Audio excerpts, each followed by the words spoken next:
From the year 1975, from the Richmond Times-Dispatch. Fame eludes top duckpinner. If Buddy Kramer played golf or tennis the way he bowls duckpins, this story would not be necessary. Everyone would recognize his boyish face from the covers of sports magazines. Extensive feature stories would be inside.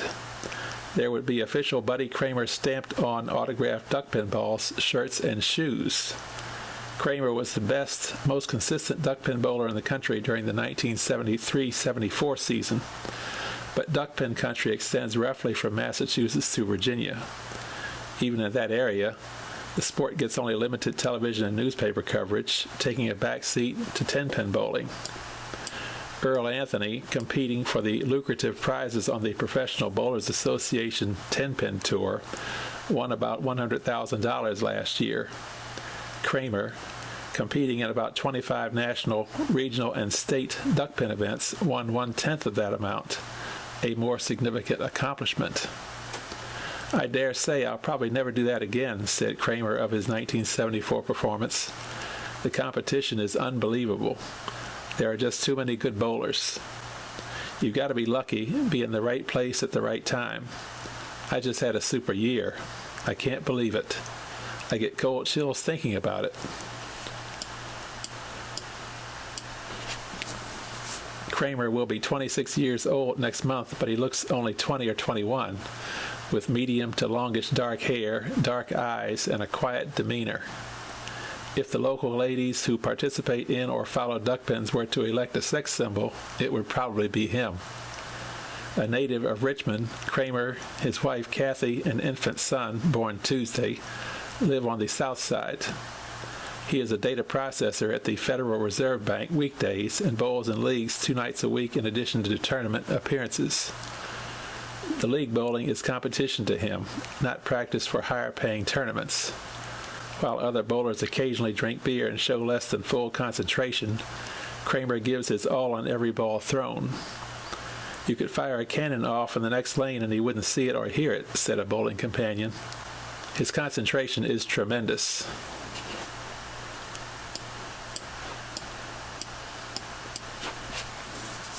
Kramer started bowling competitive duckpins at the junior level, progressing to adult competition. He got a lot of attention, some for good scores, some for his unusual style. I'd kind of fall down and catch myself on one hand. I didn't notice it that much, but people told me it looked funny, he said. The whole process began to tell on his left knee, and Kramer visited a doctor in late 1971. He gave me some cortisone shots. He didn't tell me not to bowl like that, but he said that eventually it was going to cause me trouble. Since he had been fighting in a slump anyway, Kramer decided it was back to the drawing board to develop a new style. I went out just before Christmas, started throwing the ball the way I do now, a stand-up style, and shot a 468, he said. I said to myself, I've been doing this wrong all these years. I tried it again and shot a 325. But with extensive practice, Kramer's confidence returned. He started scoring better than ever before, good enough to be named 1972 Bowler of the Year on the National Duckpin Pro Tour. A lot of this game is confidence, he said. You've got to be confident you can win. Kramer wins often in his travels on the duckpin circuit, which took him to such places as Newington, Connecticut, Seekonk, Massachusetts, and Hagerstown, Maryland last year. Some of the trips are made by airplane, but most of them to the Washington-Baltimore area and western Maryland are made by automobile.